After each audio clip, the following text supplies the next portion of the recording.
If you're watching TV scrolling through a streaming service, there's a good chance you are seeing the results of American improvisation. Oh, absolutely. The Second City, Groundlings, UCB. Right. These are the boot camps that have basically shaped generations of comic genius. Improv is it's one of the biggest cultural exports the US has ever produced. Ah. But if you think this whole art form was just cooked up by some comedians in a club trying to write sketches faster, you're missing the entire story. The real story.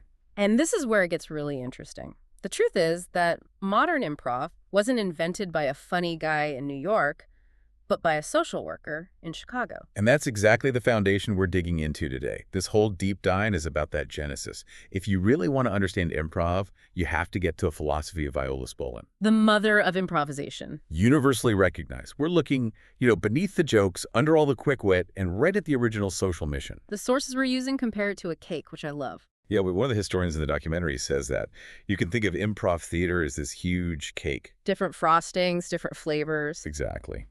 But the cake itself, the foundation, that is all Viola Spolin's work. So our mission today is to trace that history. We've drawn from a fantastic documentary that lays it all out.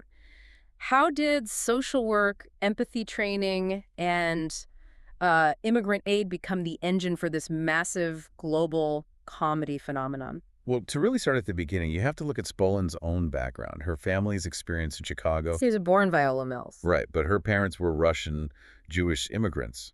So she was no stranger to that experience of being an outsider. They were fleeing persecution. And the details of her family becoming American are they're almost unbelievable. Her father's name was Nikolai Konstantin Belichaikovsky. And he arrives at Ellis Island. The agent there is just, overwhelmed by the name. Can't spell it, can't pronounce it. So he suggests something simpler. Yeah. And Constantine, he happens to have a book by the philosopher John Stuart Mill in his pocket. No way. Yes. And he tells the agent, make it Mill. So he became Make Mills. Make Mills. It's just such a perfect, sharp example of that pressure to assimilate, to reinvent yourself right there in her own family history. Wait, but it gets even crazier. This same Make Mills, inspired by a philosopher, he later becomes a Chicago police officer. And not just any officer. He eventually becomes the head of the Red Squad. The unit that was spying on leftist groups and labor organizers in the 30s? That's an incredible contradiction. It is. That kind of intense, contradictory American story is just woven right into her DNA. It really sets the stage for her life's work. And despite all that, Viola, whose nickname was Spark, was always drawn to games, to performance. She had this encyclopedic knowledge of them. And that passion for play was about to meet a really profound social purpose. Yes, when she was 18. She walks into Hull House on Chicago's near West Side. And you really can't overstate how important Hull House was. It was founded by Jane Addams to deal with just the crushing problems of industrialization and poverty. It was a total melting pot, an absolute melting pot. It was right at the center of all these immigrant neighborhoods, Greek, Italian, Russian, Mexican. People who couldn't even talk to each other. Exactly. And Addams believed that for democracy to work, you needed an educated citizenry. And that included the arts. It wasn't just about services, it was about building a real community. And that's where she finds her first great mentor. Neva Boyd. Spolin enrolled in a recreation training school run by Boyd, who was a sociologist studying imaginative play. And Boyd's method was pretty comprehensive. Legendary. Yeah. She wanted to teach her workers every game known to humankind. And Spolin was a natural. Boyd said Viola knew more games than any adult she had ever met. So what was the key insight, the one thing from Boyd's work that became the bedrock for everything that came next? It's a single, profound observation.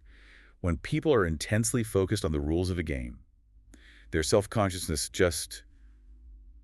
it vanishes. The internal critic. The judging voice we all have, it just turns off. You're forced into the present moment. And that idea, the game overriding your own inhibition, that's the insight that would eventually change American theater forever. Okay, so let's unpack that. How does that turn into making theater?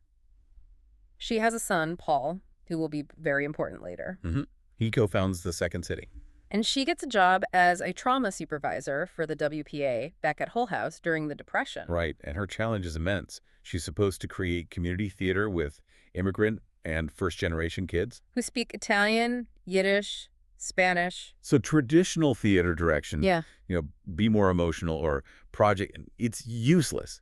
They don't understand the abstract command. She realized she had to use experiential education. Learning by doing. Exactly. So she just starts inventing games out of necessity. If there's a problem, she creates a game to solve it. That's the core of it.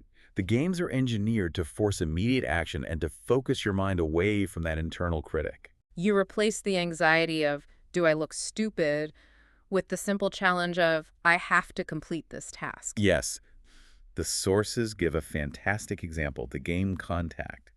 She was directing a scene, a romantic scene, between two teenagers. And they were just painfully shy. Incredibly awkward, stiff body language. Uh, So instead of telling them to stop being shy, she just invented a rule. which was? For every single line of dialogue, you must make some kind of physical contact with the other person. Ah, so their focus shifts completely. Instantly. They're not thinking, am I being awkward? They're thinking, okay, how can I justify touching his shoulder when I say this line? The game takes over, And it forces real, spontaneous interaction. which leads to these priceless organic moments, like the girl who suddenly blurted out, I'm pregnant, because she needed a really good reason to touch her scene partner. Wow. And those unexpected moments became the building blocks of the show. That's the ultimate creative workaround for the self-judging brain. It turns personal anxiety into a technical problem to be solved. Another crucial game was Gibberish Interpreter. You force players to use a made-up language. So they have to communicate physically. They have to. They pick up on body language, facial expressions. It connects people on this really intuitive, nonverbal level. And of course, the audience suggestion. That started at Hull House, too. So Hull House is truly ground zero. But it was theater for community building, not comedy. Right.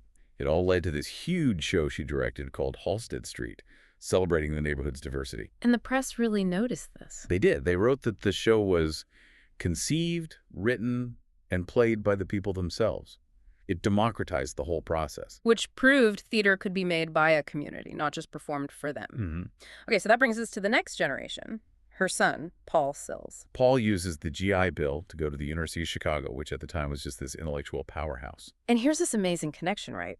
The tools that were developed to help immigrant kids connect nonverbally. Are now being adopted wholesale by the intellectual elite at a major university. It just proves the games work on a fundamental human level. The ego works the same way no matter what your SAT score is. So Paul starts offering free workshops using his mom's games. And it becomes a talent magnet. Yeah. I mean, you get this incredible list of future icons learning Spolin's methods. Mike Nichols, Elaine May, Ed Asner, Barbara Harris. Susan Sontag was there. Susan Sontag. It's an amazing group. And this leads to the two companies that came right before the Second City. The first was the Playwrights Theater Club. In 1953.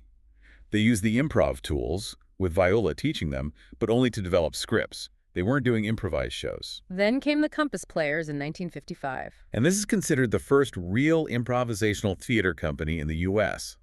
One of the co-founders, David Shepard, was a Marxist who wanted a theater for the common man, all about social commentary. So this is where it gets really intelligent. They're doing living newspapers based on that day's headline. And improvising scenes based on audience suggestions. Everything from President Eisenhower to local Chicago politics. But they were explicitly going for truth, not laughs. That's the key. They were tackling really serious stuff, like the hypocrisy of consumer culture. The audience laughed out of recognition, that searing aha moment of truth, not because of a punchline. So here's a question. If they were so focused on truth and social commentary, why did the whole movement eventually become known for comedy? It was kind of a mix of everything. The audience, the performers, the economics. The grind was too much. Compass closed after 2 years because creating a brand new, brilliant show every single week is just, it's exhausting. Paul Sills learned that the art form needed to be packaged differently to survive. And that's the pivot. 1959. Sills takes everything he learned from Compass, the good and the bad, and opens a new cabaret with his partners, the Second City. The name itself was a defiant act. Right. It was a response to that New Yorker article calling Chicago the Second City. AG labeling. He basically said it was a cultural wasteland. So they leaned right into the insult. It set the tone for the theater's smart, satirical defiance. And the format now blended everything. Songs, set scenes that came from improv, and pure audience suggestion improv. And the cast, full of those University of Chicago intellects, were still focused on authentic moments, but now the humor was front and center. The comedy was always smart, though. It was observant. Always. It came from that recognition of the human condition. Think of those quiet relational scenes they did, like characters just discussing love as an art versus mechanics. And one of those powerful examples was that improvisation about the record, How to Win a Friend. Oh, it's devastating. The scene is just a lonely man awkwardly trying to interact with his self-help record. And it ends with the needle getting stuck. Stuck in the groove, just repeating the end, the end, the end. The humor is, it's this profound emotional punch about loneliness and consumerism. The audience laughed from a place of shared, painful truth. That is powerful satire, and the show just blew up. Instantly. It got a national reputation as a temple of satire.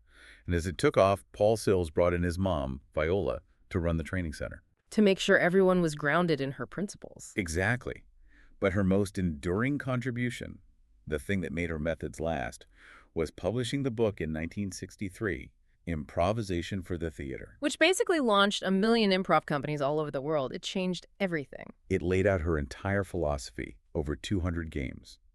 And this brings us back to the core genius of her method, which is so much bigger than just the stage. The games get the body involved to distract the mind. You turn your focus outward, on the rule, on the object, on the contact, Right. and it just quiets the judging part of your brain. It frees up that creative, intuitive piece of you. And that's why her work has such huge applications outside of entertainment. It circles right back to her social work roots. Absolutely. It's used in corporate training to teach collaboration, that core principle of yes and. You have to accept and build on what someone else gives you. It's a game of forced cooperation.